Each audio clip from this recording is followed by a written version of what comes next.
buenas noches, ¿cómo están ustedes? Gracias por conectarse con nosotros nuevamente. Es un gusto saber que hay gente que está interesada en aprender de la palabra de Dios y que estamos aquí con el corazón dispuesto a compartir con ustedes un poquito de la revelación que ha dado la palabra de Dios, no para mí, sino para mucha gente, y tenemos que hablar que la palabra de Dios es la palabra profética más segura, según lo dice el apóstol Pedro en primera de Pedro 3:19, donde dice que si nosotros leemos con atención las palabras que están escritas, vamos a poder entender que esto es lo que Dios nos está revelando de su palabra. Y hoy queremos continuar con nuestra enseñanza que habla de reconstruir los muros de Jerusalén, incluyendo las puertas. Y vamos a hablar un poquito acerca de la puerta que nos corresponde en la clase del día de hoy. Hoy vamos a platicar un poquito acerca de la enseñanza de la puerta del pescado. Así que si ustedes lo disponen, vamos a iniciar en un momentito. Yo quisiera hacer solamente un recuento de lo que vimos la semana pasada. Nancy, ya vi que estás por ahí. ¿Quién más? Déjame ver. Laurita, gracias por estar conectados. Vamos a ver si nos podemos ir saludando conforme avanzamos. Un abrazo para los que están conectados y un saludo para todos aquellos, aunque no los alcance a saludar el día de hoy. Hablamos la semana pasada acerca de la reconstrucción o de la reparación de la puerta de las ovejas, y algo interesante que vimos con respecto a la puerta de las ovejas es que en nuestra vida también, toda nuestra vida es un proceso. Desde que salimos de la tierra de Egipto, espiritualmente hablando, que salimos del pecado para llegar en un proceso hasta entrar al descanso del Señor, que es nuestra meta, es nuestro andar como cristianos durante toda nuestra vida. Lo hablamos durante mucho tiempo, durante muchas semanas, cuando hablamos sobre el libro de las jornadas, en la que cada jornada que vimos era un avance y era un reflejo de nuestro andar como cristianos. Bueno, indudablemente que la palabra de Dios siempre tiene una enseñanza, y hoy vamos a hablar que la reparación de las puertas también tienen un orden específico. Ya vimos que la primera puerta que se reparó fue la puerta de las ovejas, y hablando de manera general, si es que no viste la semana pasada la clase, rápidamente te pongo en antecedentes. Si nosotros leemos un poquito con respecto a lo que escribió el profeta Ezequiel en su capítulo 34, en ese capítulo habla acerca de los malos pastores, pero si tú analizas un poquito también esa misma escritura también nos habla acerca del diferente tipo de ovejas. Y una de las cosas que tenemos que empezar a reparar es nuestra puerta de las ovejas. Las ovejas originalmente en Jerusalén era la puerta por donde entraban todas las ovejas que eran conducidas hasta el templo para un sacrificio. El sacrificio para el perdón de pecados, con el que se identificaba el pecador para poder ser limpio de pecados. Entonces, la primera puerta que tienes que reparar es la puerta de las ovejas, es decir, primero entender qué es la manera en la que Dios nos está revelando que somos introducidos al andar como pueblo de Dios, como hijos de Dios, como pueblo entendido de la palabra y entendido del proceso que tenemos como creyentes. Bueno, podemos hablar que el Ezequiel 34 nos habla de diferentes tipos de ovejas. Hablamos de la oveja extraviada, la oveja perdida, podemos encontrar ahí la oveja gorda, la oveja perniquebrada, la enferma, la débil, etcétera. Habla de diferentes tipos de ovejas, y cada uno de nosotros tendríamos que entender, porque también en algún momento cada uno de nosotros tendremos un proceso para pasar por todo el tipo de ovejas. Entonces, la última generalmente es la oveja gorda, la que solamente acepta enseñanza, pero no avanza, porque la misma gordura no la deja caminar, ni llegar, ni caminar al paso del resto de la congregación o al resto del rebaño. y mucho menos andar al paso de nuestro pastor de pastores, quien es Jesucristo. Muchas veces esas ovejas, por ejemplo la oveja débil, es la que no está bien firme en la palabra de Dios, y generalmente eso nos conduce a ser una oveja enferma, y una oveja enferma es una oveja que puede quedarse en el proceso y no avanzar más, o puede ser una oveja que camina y que puede quedarse extraviada. Tiene el conocimiento pero no sabe para dónde jalar, no sabe si va a una congregación a otra, y su pensamiento la hace fluctuar entre un lugar y otro, y solamente está buscando prédicas en internet de una manera, de otra, en una iglesia, asiste a una, asiste a otra, y entonces esa es una oveja extraviada que no ha logrado asentarse. Puede ser que esa misma oveja pueda verse como una oveja perdida. La oveja perdida es la que está fuera del redil, la que es necesario que entre al redil para poder empezar su proceso de oveja del pastor de pastores. Pues está la oveja perniquebrada, que es la que en un momento dado el creyente cae en pecado y el Señor le quiebra una pierna para que no pueda caminar más, no pueda huir, y entonces el pastor se la echa al hombro y ahí le soba, le acomoda la piernita y la está tratando, la está curando, y en el proceso de curación, en ese proceso se acostumbra al olor del pastor, y después cuando la baja, que ya está completamente sana, esa oveja siempre está pensando y está buscando el olor del pastor. Es decir, muchas veces nosotros podemos creer que cuando caemos estamos desechados de Dios, pero no es cierto. Generalmente Dios nos da una oportunidad, y cuando Él te vuelve a recibir te ves tan agradecido y te acostumbras tanto al olor del pastor, que en ese momento entonces tú te aferras más a la enseñanza. Y entonces podemos ver pues que la primera puerta que tienes que reparar es qué tipo de oveja eres, hacia dónde estás caminando, en qué punto se encuentra tu vida en este momento, tu relación con el pastor de pastores, quien es Jesucristo. ¿Cuál es esa relación? ¿Entraste por la puerta o entraste brincando la cerca? En fin, ¿eres de los que brincan junto con los cabritos, o eres de los que ya entendiste y eres apacentado por la palabra y eres apacentado por un pastor encargado de enseñarte? En fin, eso es lo que vimos la semana pasada, y hablamos largo y tendido sobre el proceso que nos da la palabra de Dios para entender la reparación de la puerta de las ovejas. Y hoy vamos a hablar de la segunda puerta. La segunda puerta es la puerta del pescado. Y si tú eres de los que anotas el tiempo de la enseñanza, te voy a decir esto. Nehemías capítulo 3, versos del 3 al 5, nos habla acerca de la reparación de esta puerta. Dice lo siguiente: los hijos de Sená edificaron la puerta del pescado. Ellos la enmaderaron y levantaron sus puertas, con sus cerraduras y sus cerrojos. Junto a ellos restauró Meremoth, hijo de Urías, hijo de Cos, y al lado de ellos restauró Mesulam, hijo de Berequías, hijo de Mesesabel. Junto a ellos restauró Sadoc, hijo de Baana, e inmediatamente a ellos restauraron los tecoitas, pero sus grandes no se prestaron para ayudar a la obra del Señor. Y aquí hay que destacar ciertas cosas. Primero vamos a destacar lo siguiente. Dice que nos da los nombres de aquellos que restauraron, pero de uno de los que restauró es Sadoc.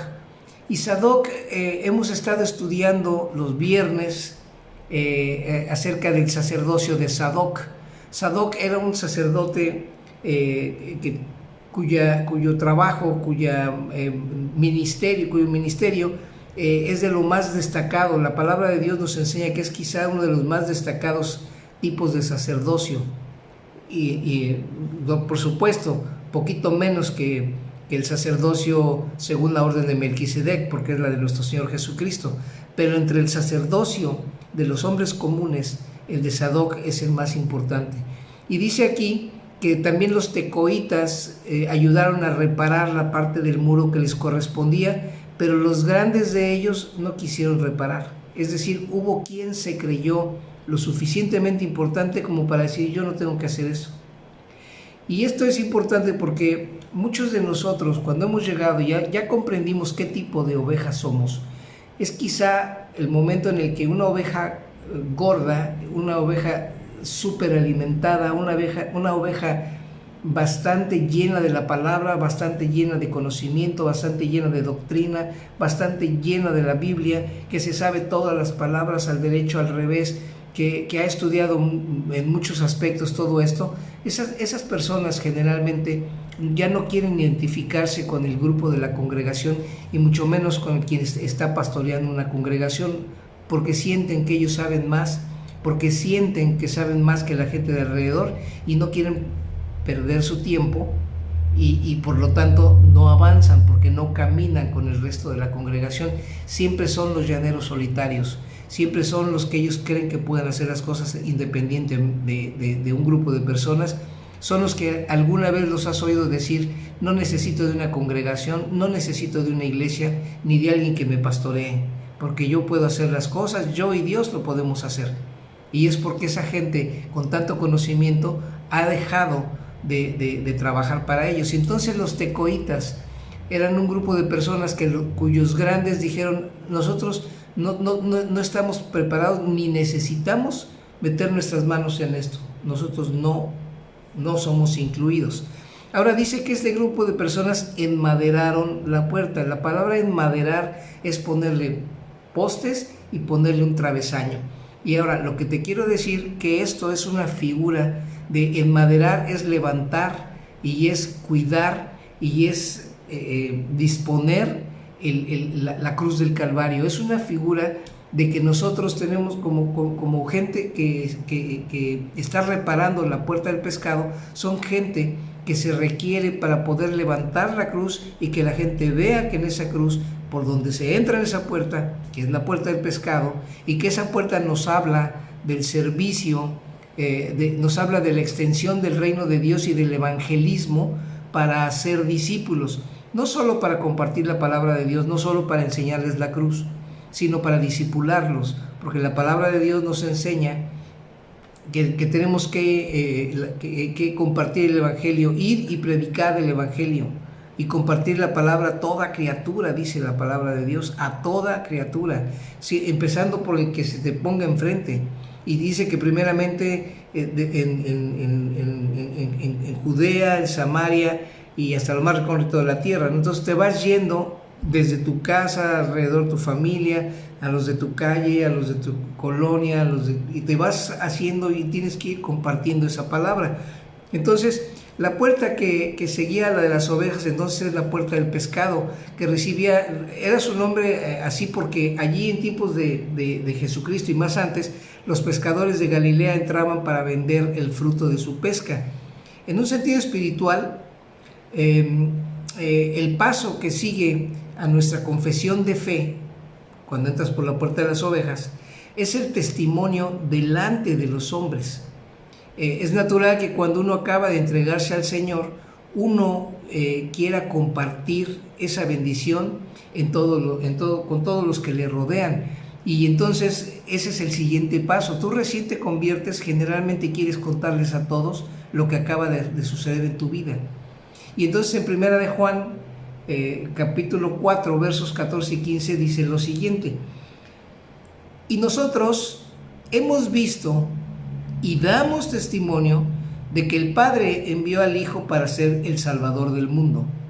Todo aquel que confiesa que Jesús es el Hijo de Dios, permanece en Él y en Dios. Es decir, todo aquel que dice Jesucristo es mi Señor es porque permanece en Cristo y además permanece en Dios el Padre. Y tiene que estar convencido por el Espíritu Santo de que eso es cierto. Jesús usó la figura del pescado como una analogía de alguien que atrae a los hombres hacia Dios. Esto fue lo que le dijo a sus discípulos cuando los llamó. Mateo 4 versos 18 al 20 dice lo siguiente: y andando junto al mar de Galilea, vio a dos hermanos, Simón llamado Pedro y a Andrés su hermano, echando una red al mar, porque eran pescadores, y les dijo: seguidme, y yo os haré pescadores de hombres. Entonces, ellos, dejando al instante las redes, le siguieron. Si realmente hemos creído en el Señor, no debe avergonzarnos el hablar de Él a los demás. No sé si tú quieras seguir siendo de la secreta o eres de aquellos que no les importa y hablan del Señor donde quiera que se paran. Mira lo que dice Mateo 10, 32 y 33. Mateo 10, versos 32 y 33. Por tanto, todo el que me confiese delante de los hombres, yo también le confesaré delante de mi Padre, que está en los cielos. Pero cualquiera que me niegue delante de los hombres, yo también lo negaré delante de mi Padre que está en los cielos. Cuando demos testimonio del Señor a los del mundo que no lo conocen, algunos van a oír, pero también algunos no solamente van a oír, también van a seguir al Señor, pero no todos. Entonces, algunos van a oír, se quedarán junto al camino, algunos le van a seguir y entonces entrarán por la puerta de las ovejas para caminar después a la puerta del pescado y compartir el Evangelio y compartir lo que Dios ha hecho en sus vidas. Juan 10, 25 al 27 dice lo siguiente: Jesús les respondió: os lo he dicho y no creéis. Las obras que yo hago en el nombre de mi Padre, estas dan testimonio de mí. Pero vosotros no creéis porque no sois mis ovejas. Mis ovejas oyen mi voz y yo las conozco y ellas me siguen. Entonces, es interesante entender que algunos no quieren ser considerados ovejas, quieren ser considerados, no sé, líderes, pastores, y le tiran alguna cosa, pero yo les he enseñado, ya tuvimos alguna vez la enseñanza, que todos somos pastores, todos somos ovejas. Todos son pastores. Cuando en tu casa tú eres el jefe de familia, tú eres pastor de tu casa. Si tú eres gerente de una empresa, tú eres pastor de todos los empleados. Cuando tú eres líder de un equipo de fútbol, tú eres el pastor del resto del equipo. Cuando tú eres el líder de una congregación, eres el pastor de una congregación. Ahora, generalmente necesitamos entender que todos somos seguidores y todos somos seguidores de Cristo. Entonces, habrá quien siga a una persona o a un grupo de personas para poder avanzar como congregación, pero la gente sola no puede avanzar. No es que no pueda avanzar, no es correcto. Nunca he visto una oveja que camine sola. Una oveja siempre necesita ser guiada por un pastor. Una oveja siempre es traída y enseñada y es empujada, porque generalmente una oveja no tiene la prestancia, la suficiente inteligencia y la suficiente vista para poder ver más adelante de sus narices. Entonces, aquí nos dice: yo les he dicho y ustedes no creen. Las obras que yo hago en el nombre de mi Padre, estas son las que dan testimonio de mí. Y tú puedes dar testimonio del Padre cuando tú le dices: esto es lo que Dios ha hecho de mí. Y tienes que mostrar lo que Dios ha hecho de ti. No solamente es creer o considerar que Dios me rescató de pecado. O sea, eso tiene que ser evidente ante toda la gente que te ve y que toda la gente que te contempla. Porque finalmente tú eres el testimonio vivo de la obra transformadora del Espíritu Santo en tu vida y de la obra transformadora por la cruz del Calvario, por el amor y por la gracia dada en nuestro Señor Jesucristo, por la autoridad puesta delante del Padre. Y entonces tenemos que comprender que dice: pero ustedes no creen. Todo aquel que no crea en lo que te estoy diciendo, todo aquel que no crea en el Señor Jesucristo, que no crea que puede ser cambiado, que no crea que puede ser transformado, y que no crea que tiene que pertenecer a un grupo como congregación, toda esa gente que no crea, dice: ustedes no creen porque no son de mis ovejas. Pueden ser ovejas de otro, y si tú eres oveja de otro, lo siento mucho, no tienes parte en el reino de Dios. Dice: porque no creéis porque no sois de mis ovejas, porque mis ovejas oyen mi voz y yo las conozco y me siguen. Ahora, ¿cómo es que oyen la voz? Porque escuchan la palabra de Dios. Te dije cuando empezamos, la palabra profética más segura es la palabra de Dios. Cuando tú lees el Nuevo Testamento desde Génesis y todo el Antiguo Testamento hasta Malaquías, podrás entender que todo eso habla de Jesucristo, porque dice el Señor Jesús: ustedes no creen en esto, pero a mí las Escrituras dan testimonio de mí. Los profetas dan testimonio de mí. Entonces, la ley da testimonio de mí. Entonces tienes que darte cuenta que toda la palabra de Dios está dando el testimonio real de quién es Jesucristo y quién es el Hijo de Dios y quién es el que tendría que estar en tu vida dando testimonio. Cuando tú das ese testimonio de lo que Dios ha transformado, de la manera en que tú has avanzado en el reino y de la manera en que tú has avanzado en tu familia, en tu trabajo, en tu propia persona, eso es el testimonio que tienes que dar. Y entonces tú dirás: es que yo escucho la voz de mi Señor Jesús, porque yo escucho su palabra. ¿Cómo la escuchas? Si la lees en voz alta, estás oyendo la Biblia, estás oyendo la palabra de Dios. Si me estás escuchando ahorita, estás oyendo la palabra de Dios. No lo que te estoy diciendo en cuestión de plática, sino que lo que te he estado leyendo. Y eso tiene que hablar de la transformación que tú tienes que tener. Por otro lado, Jesús nos enseñó que el testimonio no solo tiene que ser de palabra, sino que tiene que ser también de obra. Es decir, las obras son amores, dicen por ahí. Entonces tendrás que entender que tú puedes dar testimonio de lo que Dios ha cambiado en tu vida cuando ven que lo que tú haces, lo que tú dices y de la manera en que te comportas y la manera que actúas, tiene que dar un testimonio de la manera en que Dios te ha transformado, para saber lo que Dios está haciendo como obra dentro de ti. En realidad, la gente se convence más por lo que ve que por lo que te escucha decir. Tú podrás decir: soy cristiano, pero si tú no actúas como tal, la gente va a decir: ¿para qué quiero ser cristiano? Pero cuando te ve actuar como una persona realmente seguidora de Cristo, la gente va a decir: quiero eso, quiero la paz que Él tiene, quiero la tranquilidad en su vida que Él tiene, quiero saber por qué actúa de esa manera. No solo se trata de salir a las calles y evangelizar, sino tenemos que dar testimonio con la vida misma, con la vida que Jesús ha transformado. El mismo Señor Jesús nos dice en Juan 5:33 al 36, dice: vosotros habéis enviado a preguntar a Juan, y él ha dado testimonio de la verdad. Pero el testimonio que yo recibo no es de hombre. Mas digo esto para que vosotros seáis salvos. Es decir, la única manera de ser salvado del infierno, ser salvado del pecado, ser salvado de la ira de Dios, es solamente a través de la obra de nuestro Señor Jesucristo, del testimonio que Él nos ha dado a través de la cruz y de su derramamiento de sangre. Dice: Él era la lámpara que ardía y alumbraba, y vosotros quisisteis regocijaros por un tiempo con su luz, hablando de Juan el Bautista. Pero el testimonio que yo tengo es mayor que el de Juan, porque las obras que el Padre me ha dado para llevar a cabo, las mismas obras que yo hago, dan testimonio de mí, de que el Padre me ha enviado.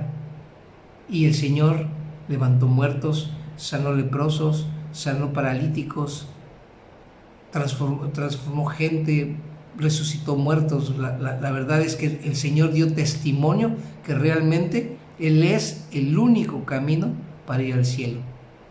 Ahora, el profeta Sofonías hace una referencia profética acerca de la puerta del pescado, que es a donde quiero llegar. El profeta recibió revelación de lo que ocurriría en un futuro, poquito antes de la venida del Señor. Él le llama el día de Yahweh. Cuando se acerque ese día, ya no habrá mucho tiempo para arrepentirse.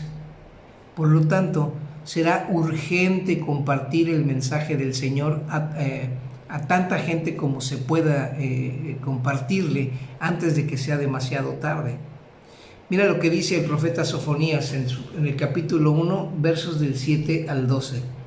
Dice: calla en la presencia del Señor Jehová, porque el día de Jehová está cercano, porque Jehová ha preparado sacrificio, ha llamado a sus convidados, O sea, mira, el sacrificio ya se ejecutó con el Señor Jesucristo. El Señor, el Padre Poderoso, el Padre Celestial, ha llamado a sus convidados. Y los convidados son todos aquellos que le han dicho sí al Señor. Y dice, y será que en el día del sacrificio de Jehová, yo haré visitación sobre los príncipes y sobre los hijos del rey. Escúchame, todo aquel que se ha convertido en hijo del Señor al aceptar la obra de nuestro Señor Jesucristo, al aceptar al Señor Jesús como su Salvador, te conviertes en hijo del Rey. El Rey es nuestro Señor Jesús. Por lo tanto, cuando tú te conviertes a Cristo, dice la palabra de Dios que te conviertes en coheredero del Señor Jesús. Coheredero de la herencia que el Señor, el Padre Celestial, ha dado a Jesús, es decir, somos partícipes de la misma herencia. Entonces lo que dice aquí, porque el día de Jehová está cercano, porque Jehová ha preparado un sacrificio en Jesús que ya se hizo, ha llamado a sus convidados, ya llamó a la gente, pero la gente a veces dice no quiero. Y será que en el día del sacrificio de Jehová haré visitación sobre los príncipes y sobre los hijos del rey, y sobre todos los que visten ropa extranjera, es decir, todos los que no eran judíos, todos los que eran gentiles, todos los que estaban dentro de la plenitud de Efraín.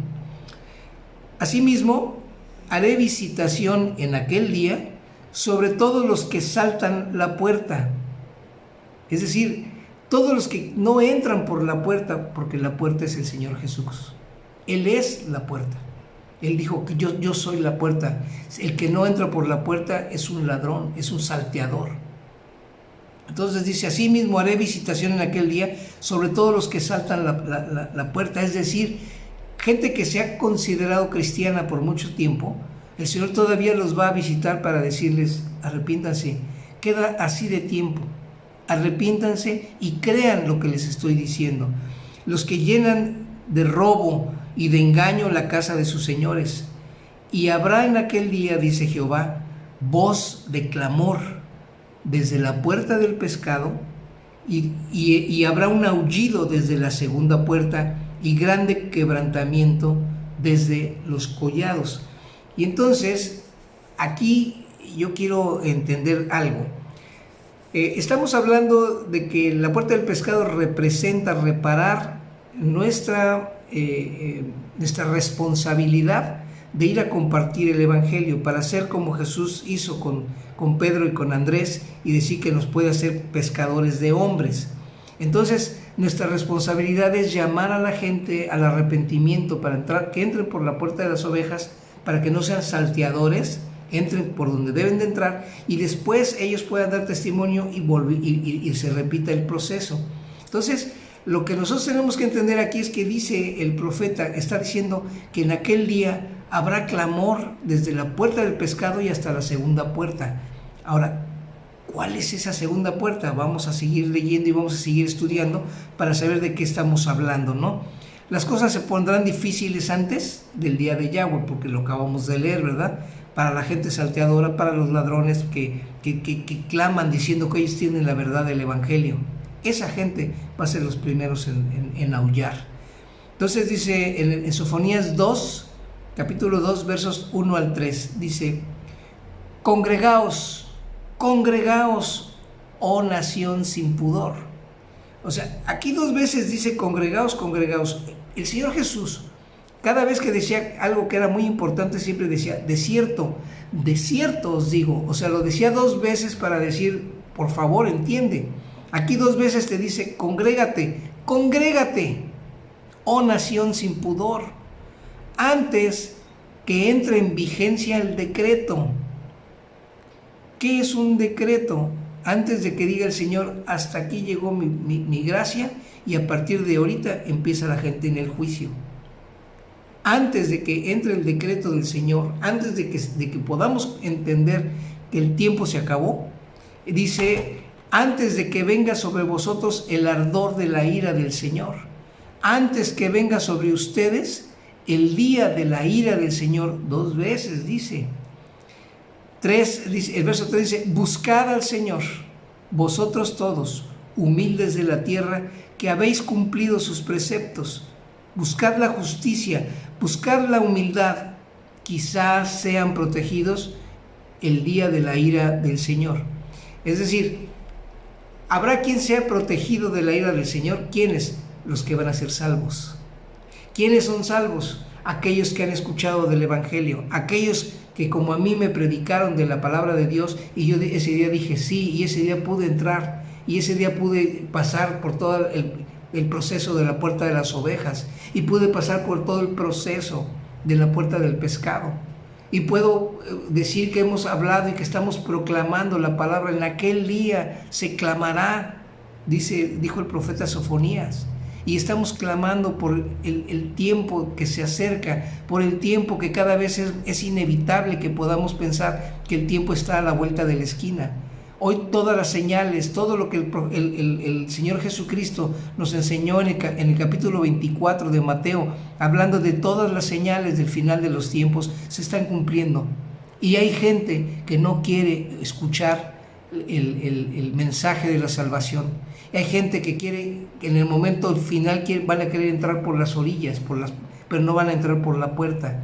Y esa gente será rechazada y será juzgada por ladrones, por salteadores.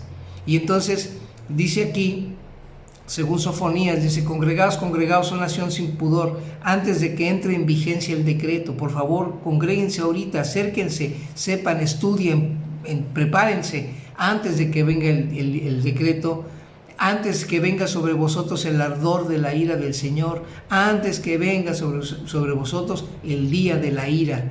O sea, 2 veces lo dice porque es importante. Y luego dice: busquen al Señor todos ustedes humildes de la tierra, porque el que no es humilde es un soberbio, y el que es soberbio no va a buscar al Señor.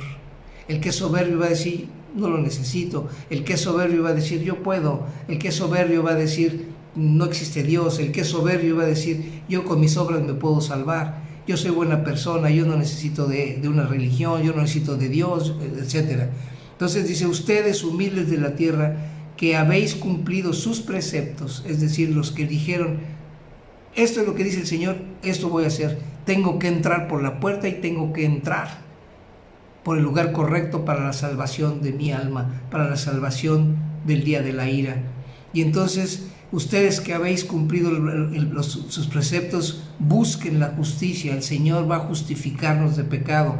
Busquen la humildad, quizá sean protegidos el día de la ira del Señor. Ahora, ¿qué se requiere? Pues se requiere un corazón de siervo. Se requiere servir a Dios por pasión.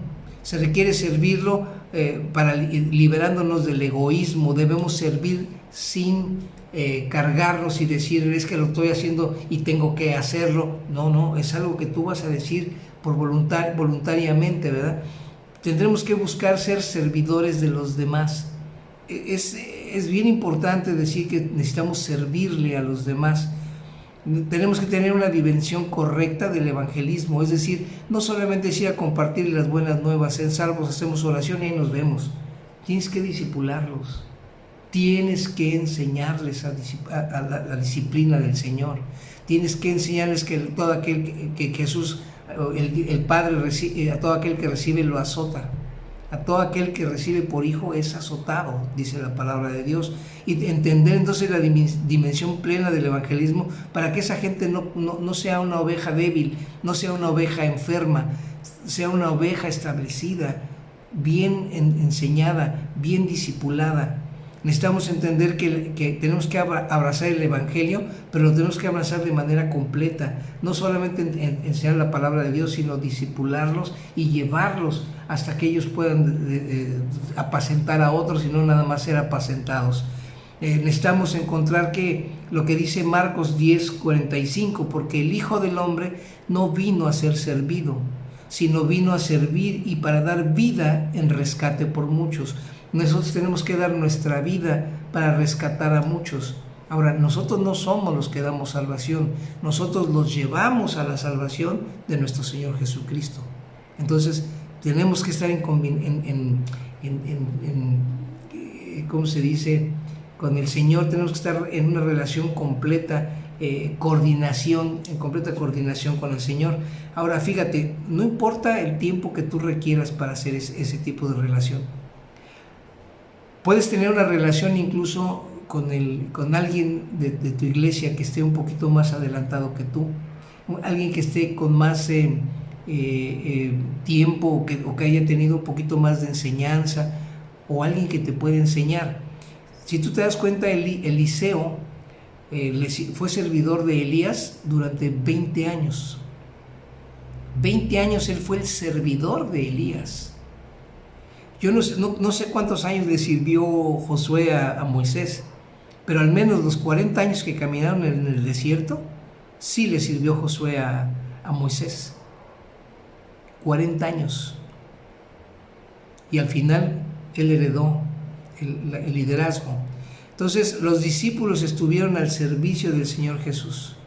Timoteo estuvo al servicio de Pablo. Entonces es nuestro deber como discípulos buscar a quién servirle cuando eres discipulado. Tienes que servirle, ¿me explico? Ahora, entiéndeme, no te estoy hablando que seas un sirviente. Te estoy diciendo que tú eres quien podrá auxiliarle en todo lo que requiera una persona que te está discipulando y te está enseñando. Porque mira, cuando leímos al principio sobre quién estaba reparando la puerta, quiero que hagamos una enseñanza sobre esto para que podamos ver quiénes son los que sirven, ¿no? en ese momento. Por ejemplo, Nehemías dice que junto a ellos restauró Meremot, hijo de Urías, hijo de Cos. Al lado de ellos restauró Mesulam, hijo de Berequías, hijo de Mesesabel. Junto a ellos restauró Sadoc, hijo de Baana. Ahora, notemos que estas personas específicamente fueron las que repararon. Los grandes de los tecoitas no quisieron. Ellos dijeron, nosotros. Y te voy a decir, al menos, por ejemplo, Sadoc era un sumo sacerdote. Y el sumo sacerdote, que tenía gente a su servicio, se prestó para decirle a Nehemías, yo quiero reparar la parte que me corresponde. Entonces, estamos entendiendo que el servicio no me importa, no es una cuestión de rangos. El servicio es una cuestión de servicio, punto. Al más chiquito o al más grandote. ¿Queda comprendido? Notemos que fueron personas específicas quienes la repararon. Los nombres de estas personas, ya les he dicho que siempre los nombres de los personajes que vemos en la Biblia tienen un significado profético. Y esas personas nos hablan de sus cualidades y que probablemente con su nombre estamos hablando de los requisitos que se necesitan para reparar un tipo de puerta. En este caso estamos hablando de la puerta del pescado, la puerta del evangelismo, la puerta de ir al servicio. ¿Me explico? Entonces, mira, por ejemplo, estamos hablando que repararon los hijos de Sená. La palabra Sená significa espinoso, espinas, ¿no? Son hombres y mujeres que no cualquiera los puede arrancar de sus raíces. Tú quieres arrancar algo que esté espinoso y no vas a poder muy bien porque te va a estar lastimando las manos. Entonces, no es fácil que una persona sea arrancada de su firmeza en sus raíces. Entonces se requieren personas bien cimentadas en su fe, que son como las rosas, que tienen la belleza del Señor, el aroma del Señor, pero no cualquiera los puede mover. Son quienes ponen los cimientos de esta puerta. También quiere decir zarza. Acuérdate de la zarza que ardió. Una zarza era una hierba espinosa, seca y espinosa. Son aquellos a los que el Señor se les ha aparecido y luego Dios los usa para hablarles a otros. Entonces, alguien de los que reparó fueron los hijos de Sená, los hijos de espinosos a los que no se les puede arrancar fácilmente, ¿ok? Y junto a ellos restauró Meremot. Meremot significa alturas. Solo aquellos que están dispuestos a alcanzar las alturas de Dios, solo aquellos que pueden subir al monte, solo aquellos que pueden subir a Sión, desde donde está la bendición de Dios. Ya hemos hablado, también tuvimos una enseñanza sobre el monte Sión. Y entonces vamos a comprender que solamente aquel que está en las alturas con Dios, todo aquel que logra subir a la montaña más alta. Ellos son aquellos que están dispuestos a alcanzar las alturas de Dios a través de la comunión con el Padre Celestial. Esto es un requisito para poder restaurar esta puerta. También significa exaltación. Estos son los que han aprendido a exaltar a Dios, según lo podemos ver en muchas partes. Por ejemplo, en el Salmo 18, ahí podemos ver la manera en que es exaltado el Señor.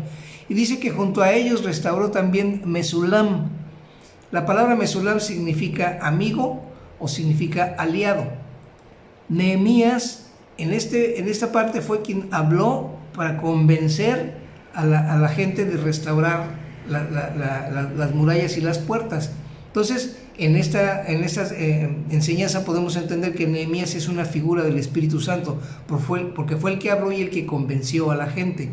Esto nos habla de que solo los amigos o aliados del Espíritu Santo pueden edificar esta puerta. Escúchame, cuando nosotros vemos que el Espíritu Santo dice que Él es el Paracleto, es decir, Él es el Consolador, el que está siempre junto cuando tienes la necesidad. ¿Quién está siempre junto? Dice, mejor es tener un amigo que tener un hermano, porque el amigo siempre estará presto y siempre estará ahí para ayudarte. Entonces, podemos entender que solamente aquellos que están dispuestos a hacer ayuda, todos aquellos que pueden estar dispuestos a ser aliados, que pueden ser amigos de verdad, solo aquellos pueden edificar la puerta. También significa el nombre de Mesulam, significa apacible y también significa perfecto. Solo con la paz y la paciencia del Espíritu Santo se puede edificar nuestra vida. Léelo en Filipenses 4:7, no lo voy a leer ahorita, pero en Filipenses 4:7 está la manera en que estamos hablando de esto. Y por último, Sadoc quiere decir justo. Solo uno que ha entrado por la puerta de las ovejas correctamente puede reparar la puerta del pescado, ya que es la sangre de Cristo la que nos hace justos delante de nuestro Dios. Es como estuviéramos hablando, Él es el que nos justifica de nuestros pecados. Y cuando tú comenzaste a entender qué hizo Dios en ti y te convertiste en una oveja, es porque aceptaste en un momento dado ser parte de las ovejas que van a ser sacrificadas. ¿Por qué? Porque dice la palabra de Dios, el que quiera ser mi discípulo, dijo Jesús, el que quiera ser mi discípulo, tome su cruz y sígame. Es decir, sea sacrificado, sacrifiquen su propia vida, pierdan su vida. El que pierda su vida por causa mía la ganará, dice el Señor. Lo que quiere decirte entonces es que tú no puedes estar pensando en tus cosas, sino que tienes que estar pensando en la salvación de todos los que están alrededor de ti, porque esa es la responsabilidad que nos toca como hijos de Dios. Entonces, ¿quiénes son los que reparan? Ya hablamos que Mesulam, Sadoc, etc. Ahora mira lo que dice Mateo 4:18 para saber quiénes son los que reparan. Andando Jesús junto al mar de Galilea, vio a dos hermanos, Simón llamado Pedro y Andrés su hermano, que echaban la red en el mar, porque eran pescadores, y les dijo, vengan en pos de mí, y yo os haré pescadores de hombres. Ellos entonces, dejando al instante la red, le siguieron. Es decir, dejando en lo que estaban ocupados, lo que ocupaba su propia necesidad, lo que ocupaba el tiempo para conseguir los medios que ellos necesitaban para sobrevivir o para poder alimentar a su familia o para poder tener los dineros en las necesidades básicas de su vida. Y dijo, ellos dejando al instante la red. La red significa más que trabajo, significa tus ocupaciones en donde estás tú enredado. Estaban cosiéndolas, reparando las redes. Es decir, una persona que está en una condición de tratar de reparar redes son aquellos que están tratando de reparar relaciones entre las personas. Alguien a quien le interesa la gente es una persona que repara redes. Entonces, estaban dejando su trabajo que los ocupaba para decir, necesito aprender del Señor para poder saber cómo reparar bien las redes y cómo pescar bien. ¿Me explico? Entonces, nuestro llamado el que nos hace el Señor es ser pescadores de hombres para su reino. Por eso debemos evangelizar, y si no lo hacemos, entonces no hemos restaurado la puerta del pescado y no podemos restaurar las siguientes puertas, porque no estás haciendo lo que en responsabilidad te toca. Mateo 16, 15 al 18 dice: y les dijo: id por todo el mundo y predicad el evangelio a toda criatura. El que creyere y fuere bautizado será salvo, mas el que no creyere será condenado. Y estas señales seguirán a los que creen en mi nombre. En mi nombre echarán fuera demonios, hablarán nuevas lenguas, tomarán en las manos serpientes, y si bebieren cosa mortífera no les hará daño. Sobre los enfermos pondrán sus manos y sanarán. Id por el mundo, comenzando primero por nuestra familia, por nuestra calle, por nuestra colonia, por la gente que está más afuera. Ve por nuestros vecinos, etc. Tenemos la obligación de transformar nuestro entorno social. Necesitamos predicar el evangelio a toda criatura, sin importar su raza, sin importar su cultura, su posición social. Nuestro deber es lanzar el anzuelo, servir o sentir el deseo de predicar hablando del reino de Dios. La palabra de Dios trae salvación al que cree. El que rechaza el mensaje de salvación está rechazando a Jesús y por lo tanto a Dios mismo. La obediencia ante Dios trae revelación. La obediencia trae señales, trae que nos identifican como hijos de Dios. Entonces, mira lo que dice Romanos 10, 14 y 15. ¿Cómo pues invocarán a aquel en el que no han creído? ¿Cómo la gente va a invocar a Dios o a Jesús? ¿Y cómo creerán en aquel de quien no han escuchado? ¿Y cómo oirán sin haber quien les predique? ¿Y cómo predicarán si no fueren enviados? Como está escrito: cuán hermosos son los pies de los que anuncian la paz, de los que anuncian las buenas nuevas. Marcos 5:19, mas Jesús no se lo permitió, sino que le dijo: vete a tu casa, a los tuyos, primero a los tuyos, y cuéntales cuán grandes cosas ha hecho el Señor contigo, y cómo he tenido misericordia de ti. Y entonces ese testimonio por ahí empiezas, por lo más cercano a ti. Lucas 10:5 dice: y asimismo de Jacob y Juan, hijos de Zebedeo, que eran compañeros de Simón. Pero Jesús dijo a Simón: no temas, desde ahora serán pescadores de hombres. Entonces, también lo mismo que le dijo a Pedro y a Andrés, ellos fueron y se lo dijeron a Jacobo y a Juan. Y entonces también les dijeron lo mismo: los vamos a hacer pescadores de hombres. Y yo les estoy diciendo hoy, amados hermanos del Mundo de Fe Cancún Sur, yo los envío para que sean pescadores de hombres. Mateo 4, 18, 20 dice: andando Jesús junto al mar de Galilea, vio dos hermanos, Simón llamado Pedro y Andrés su hermano, que echaban la red, y ya lo leímos, ¿verdad? Entonces Lucas 10, 2 dice: y les decía, la mies a la verdad es mucha. La mies a la verdad es mucha, mas los obreros pocos. Por tanto, rogad al Señor de la mies que envíe obreros a su mies. Entonces la palabra mies significa lo que ya está listo para cosechar. La palabra de Dios nos dice que hay mucha mies, pero hay pocos obreros para recoger la cosecha, porque o hacemos oídos sordos o nos hacemos los tontitos y no lo hacemos. En el mar hay muchos peces, ¿estás de acuerdo? Y si eres pescador de hombres, a donde tú te pongas seguro vas a pescar algo. ¿Dónde te pongas? ¿Dónde están los pescadores? En el mar. ¿Y cómo lo van al mar? Pues se suben a su barca y van rumbo al mar y van rumbo a buscar y a tirar la red.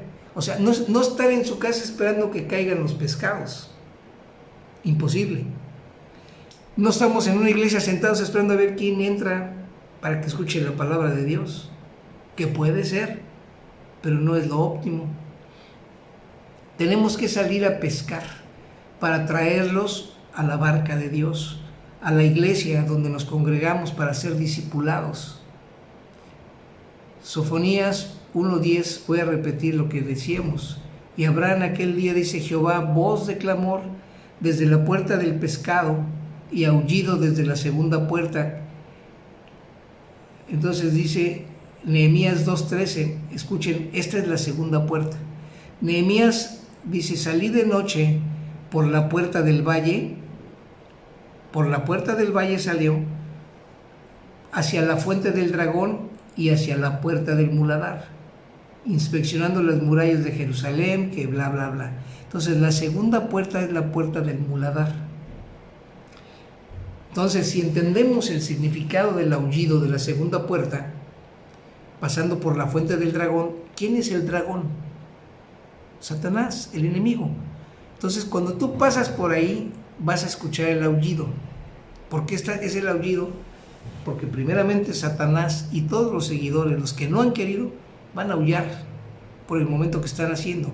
Pero ellos dice que se va a oír desde la puerta del pescado hasta la puerta del muladar. No sé cuántas puertas van a ser, pero es la segunda, dice, que fue a investigar Nehemías.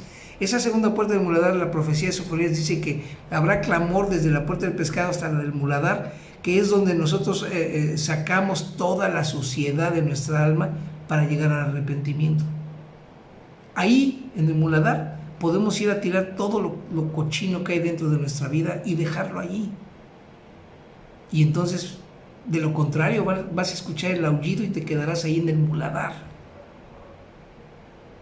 Y Satanás feliz de la vida. Entonces la necesidad es que la gente oiga. No pueden creer si no saben en qué van a creer. Es decir, debe haber alguien que les diga el mensaje de salvación, pero el problema está en que no hay quien predique.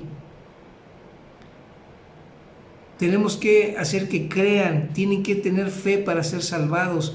Para poder tener fe se requiere oír. ¿Y cómo puedes hacer que oigan? Dice la palabra de Dios en Romanos 10:9. Dice, 10:17. La fe viene por el oír y el oír por la palabra de Dios. Si tú no les dices la palabra de Dios, la gente no va a aprender a tener fe. Por eso es necesario hablar de la palabra de Dios y repetirla y aprenderla y vivir con ella. Y podemos dar un buen mensaje. También debemos predicar el mensaje de la salvación. Mira, tú vas a ser salvado el día de la ira. El Dios de amor que envió a su Hijo a morir por nosotros, recordando al mundo que sin Cristo el mundo está perdido. Eso es lo que le vas a decir. Prediquen. Nosotros, los que hemos restaurado la puerta de las ovejas, somos los que debemos contar lo grande que Él es, dando testimonio de Él. Y cuando das testimonio de Él es cuando estás empezando a reparar la puerta del pescado, porque te estás convirtiendo en un pescador de hombres. Entonces, si entendemos el significado de aullido, que en la segunda puerta, la profecía de Sofonías dice que habrá clamor desde la puerta del pescado hasta la muerte del muladar, que es donde sacamos toda nuestra suciedad, ya dijimos ahorita. Entonces concluimos, dice, y habrá, los gritos del mundo no son sus voces, sino con la vida de perdición que llevan. Esos son los aullidos, los gritos. Piden que los saquen de la vida que llevan, que los liberen del yugo de la esclavitud, del pecado, y que están sin tener que convertirse. Eso es lo que pide la gente. A mí que me perdone Dios. Ay, Dios es tan bueno que me tiene que perdonar porque pues Dios es amor. Pero no están oyendo, no están entendiendo el mensaje de salvación. Cristo murió, y no murió de mentiritas, murió de veras. Y murió por una bola de pecadores. Solamente necesitas reconocerle a Él y vivir para Él. Tú y yo somos los enviados y llamados para auxiliar a esta gente y meterlos a la barca o meterlos al redil de las ovejas, donde va Cristo. Nos toca cumplir nuestro propósito en el reino de los cielos. Esto es lo que tú necesitas hacer en tu vida. Esto es lo que tú necesitas reparar, la puerta del pescado. Así que, mis amados, Dios les bendiga. Yo espero que podamos asimilar esto y que el día de mañana tú no me digas, no lo escuché. Así que, por favor, toma tu responsabilidad. Y los que están conmigo el día de mañana, 7 de la noche, me encantaría que empezáramos, no a las 7:30, sino que empezáramos a las 8 de la noche, y yo se los voy a agradecer. Tengo que retrasar media hora mañana. Por favor, yo lo voy a poner en Facebook y en WhatsApp para decirles que por favor se conecten a las 8 de la noche. tiempo de Cancún, 7 de la noche, tiempo de México. ¿De acuerdo? Dios les bendiga, les amo en Cristo Jesús, los espero mañana a las 8 de la noche por Zoom, les mando el link y nos conectamos. Dios les bendiga, estamos terminando, les abrazo y los bendigo donde quiera que se encuentren. Bye.